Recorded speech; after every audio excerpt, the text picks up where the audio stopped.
So the fall of the great Andrew Cuomo just continues, and it's just getting better and better and better. Two more women have accused him of sexual harassment, inappropriate behavior, and actually, as of today, he's refusing to resign, and I think it's hilarious. And we're gonna go through this article. We're gonna check it out.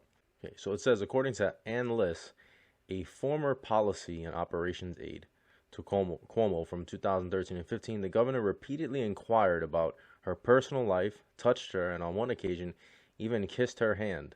Lisa's allegations were first reported by the Wall Street Journal, backed by recollections from multiple anonymous former staffers.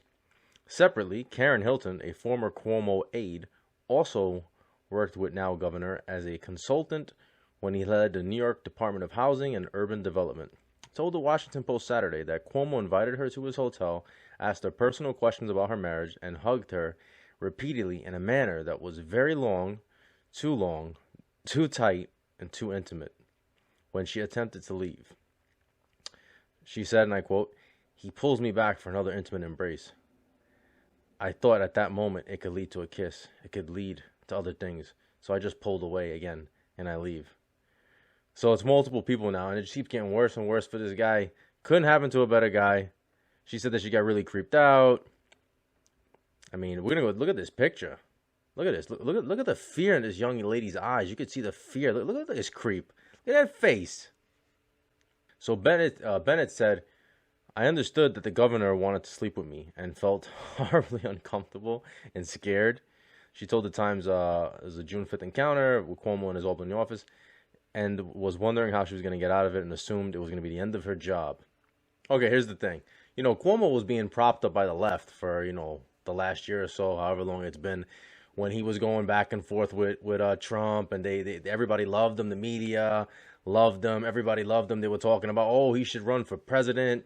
This is America's governor. This is a real leader. This guy went on his, book tour later on, about how great he did with the coronavirus, even though New York was completely out of control with the deaths, and it just keeps on going from there.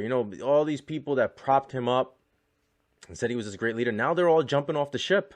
It's like rats jumping off a ship. Everybody's running for cover, trying to save themselves. His brother's not going to do any more interviews with him, Fredo on CNN. So I just think it's hilarious. And, we apparently, according to the left, listen, they've told us time and time again that we have to believe women no matter what. Okay. So I believe these allegations. I believe all of them. He's refusing to step down, which I think is hilarious. I give him credit. He's got balls. He's not going to back down. He's not going to step down. Now he's talking about he's going to wait for the investigation to be over, and then I guess he's going to make a decision from there. It's funny. It's Kamala. Where's Kamala Harris in all of this, right? Kamala, the great champion of women. Where is she? She's, kind of silent about this. I wonder why.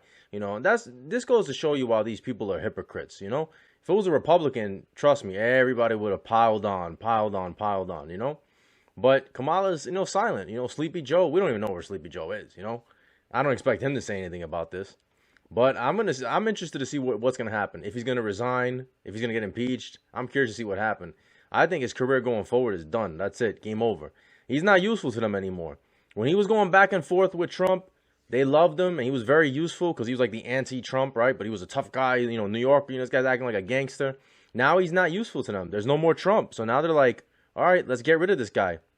He served us no use. Because trust me, if he served them use, this story would have been buried. I'm sure this was around for a while, these stories, and they kept them suppressed, But now there's no more use for this guy, so it looks like it's game over for him. Another thing too that I find really interesting is that people seem to be more outraged about like this sexual harassment, inappropriate behavior, but they don't really seem to be upset about all the people that are dead, all the elderly people that are dead as a result of his policies over in New York. They're more upset about that, because you see it on CNN. CNN try to cover up all of that stuff, but this they're kind of actually covering, But they're not upset about people dying. Which goes to show you, man, it's not on the level. So you guys let me know what you think. Like, comment, share, subscribe.